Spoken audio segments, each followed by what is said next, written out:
that you watch this video, wala na po ako sa Singapore.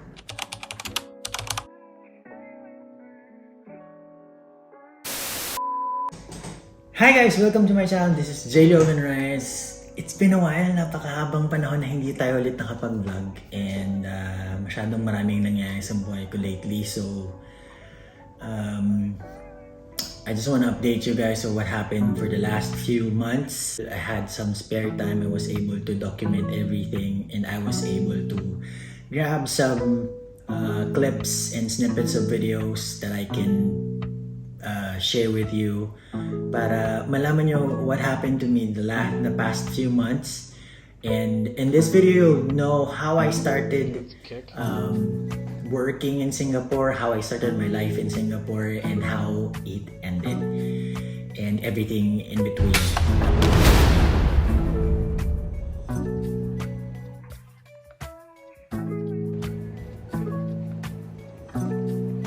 How I started in Singapore, it actually started through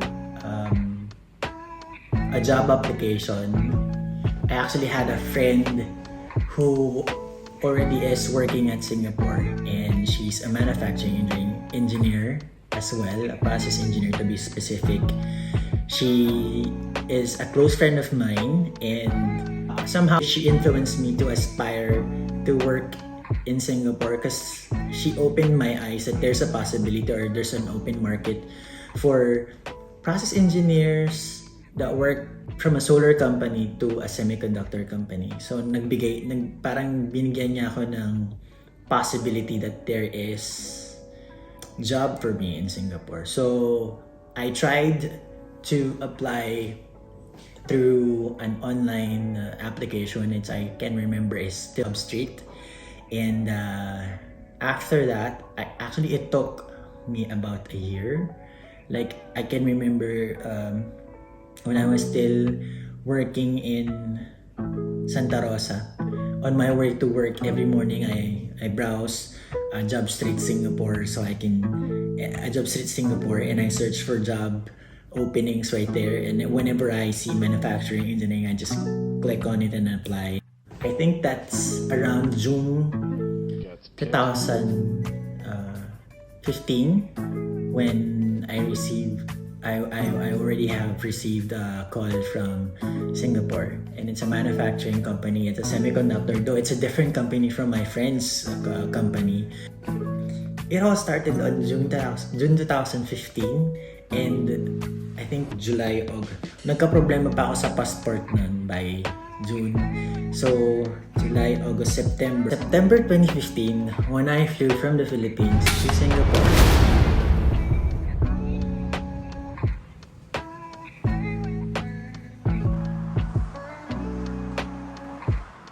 I can remember parang I set my expectations so low na parang sabi ko, pagtsatsagaan ko na lang kung ano yung meron doon, kung ano yung madadatnan ko. So, parang sinet ko yung expectations ko na ang pupuntahan ko sa Singapore is trabaho lang. So, kailangan kong pagtsagaan kung ano yung madadatnan ko doon. But, unexpectedly, living in Singapore is very, very convenient. I started renting a flat and sharing it together with other Filipino working in Singapore, and mababait naman sila. I was able to find companions na makakasama. It was totally convenient kasi everything na kailangan mo nandoon na in a flat. Meron ka ng washing machine, meron ka ng ref to share with, meron ka ng mapapaglutuan, and then there's a complete bed and closet na kasama ng lalagyan ng damit. Mode of transport sa Singapore, napaka-convenient. Bus stations, napakadami. And then, ang frequency ng bus sa isang bus station is napakabilis. So, like few minutes lang. Train system, napaka-convenient din.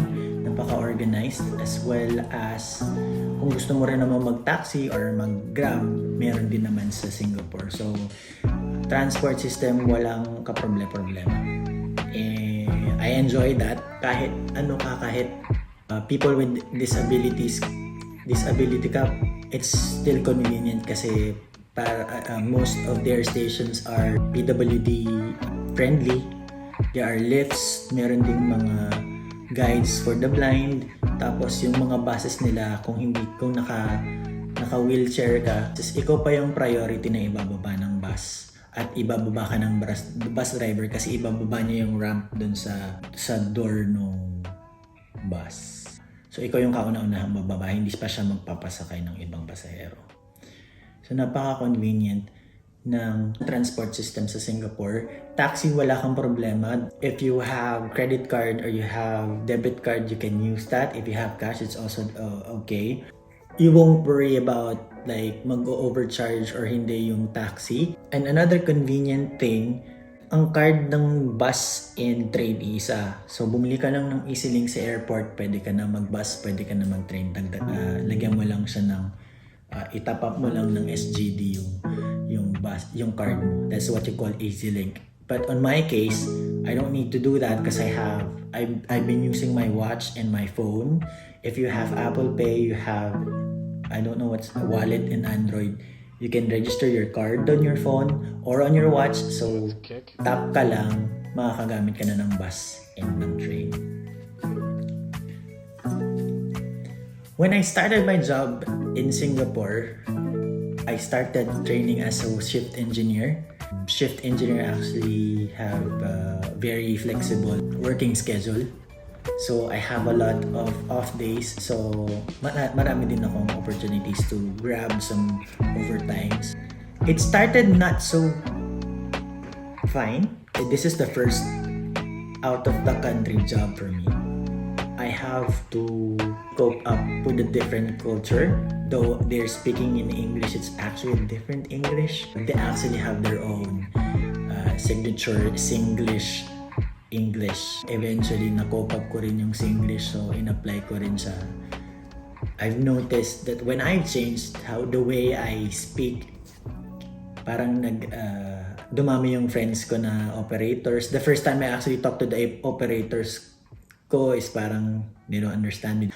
But after that, I tried to adapt some of their languages. I befriended all my operators and all the other engineers that I work with, and eventually I gained a lot of friends and I started to communicate with them through their native languages, sometimes in English, sometimes in Singlish, sometimes in Mandarin, sometimes in Tamil, sometimes in Malay. Mga konti-konti lang, just like for Chinese is ni hao ma, and then Tamil it's like nanlaraking la, and then in Malay it's like apakaba. And sometimes I learn a little bit of their languages para at least naman makaka-connect ako dun sa mga operators whenever I talk to them.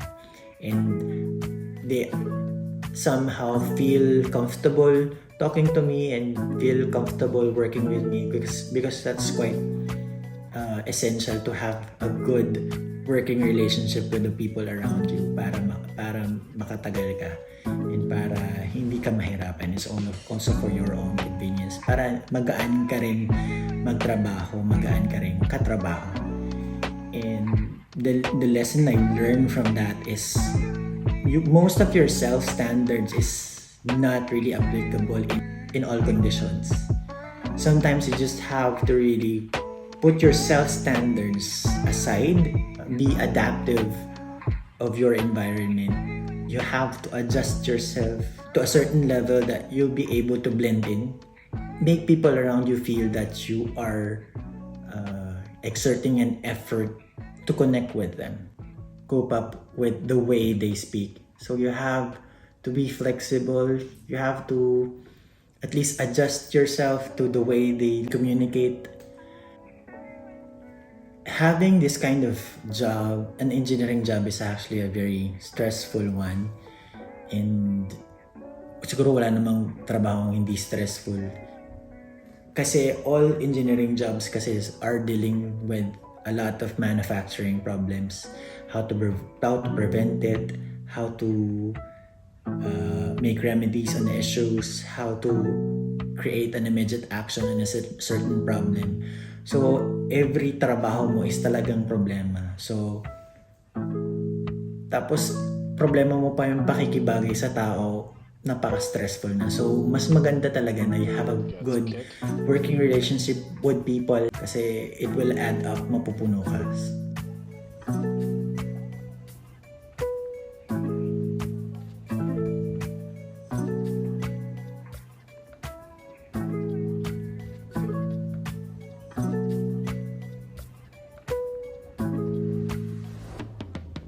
How I cope up with stress? Number one, Singapore is actually a very beautiful country. It's one of the best places in Asia actually.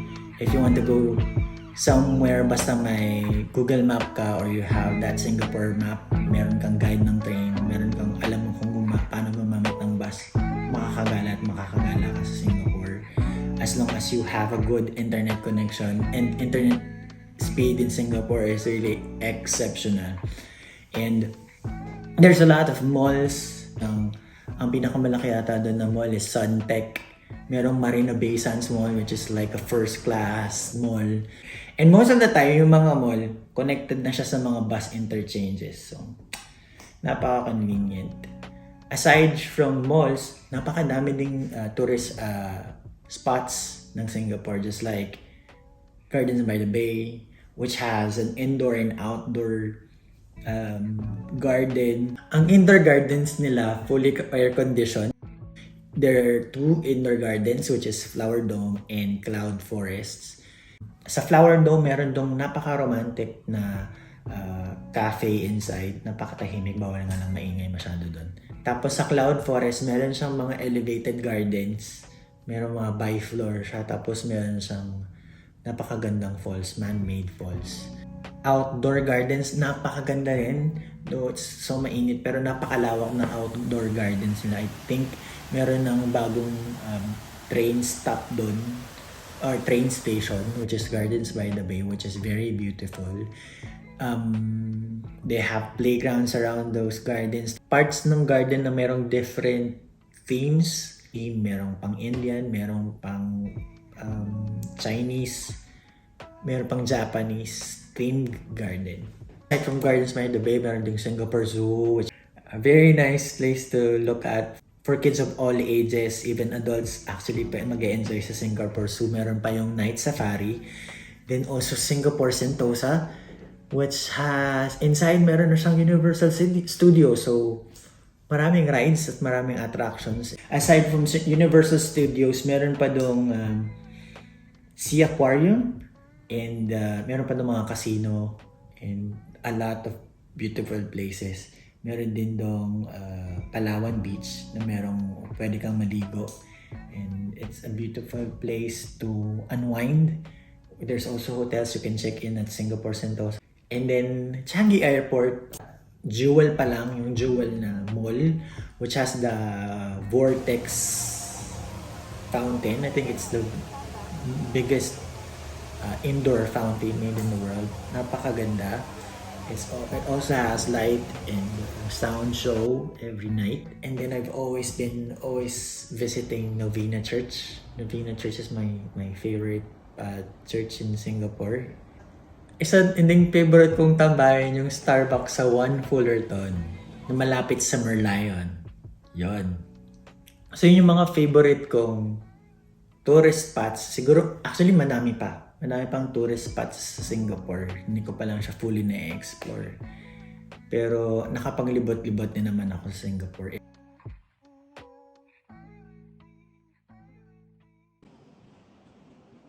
I always wander around and stroll alone and try to discover some unfamiliar places here in Singapore. This one is actually just one of them.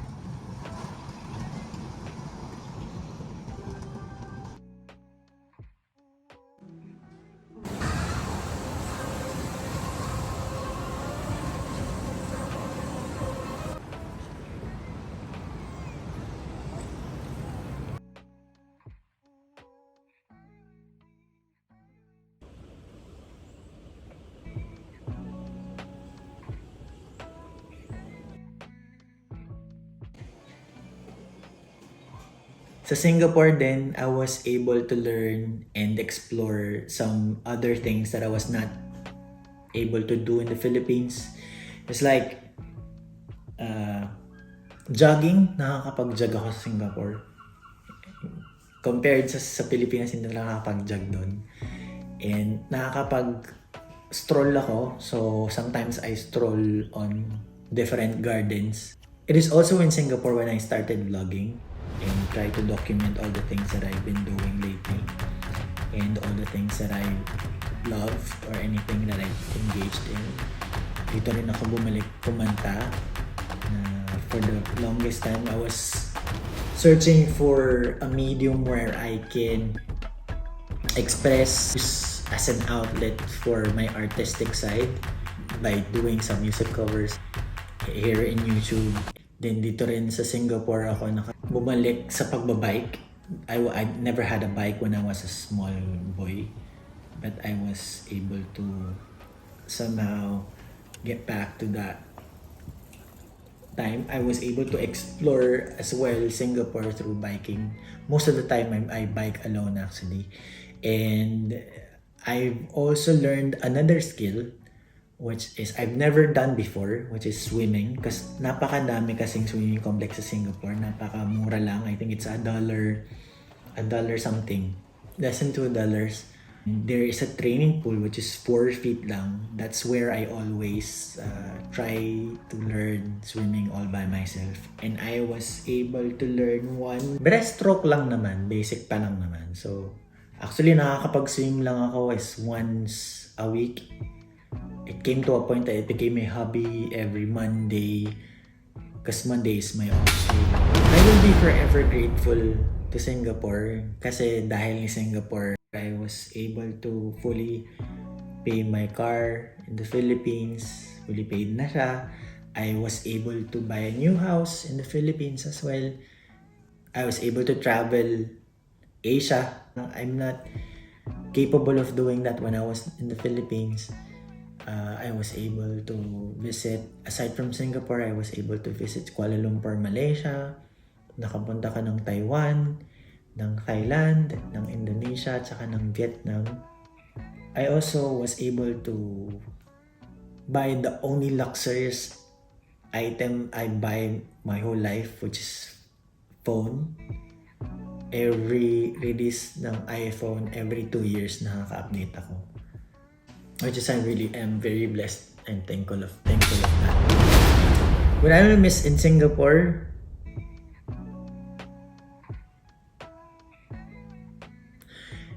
syempre, along the way, you meet some friends, though summer season, there are also a lot of people na you discover na friend mo talaga.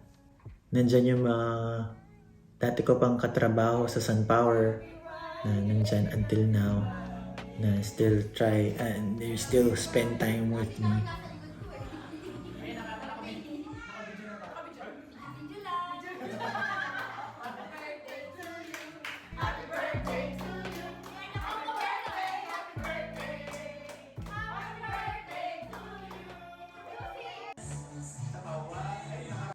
Yung mga katrabaho ko sa Singapore, people from ST Microelectronics, yung mga Pilipino na were very supportive of me. Mga nakakasama ko rin sa mga bandingan yung mga yan.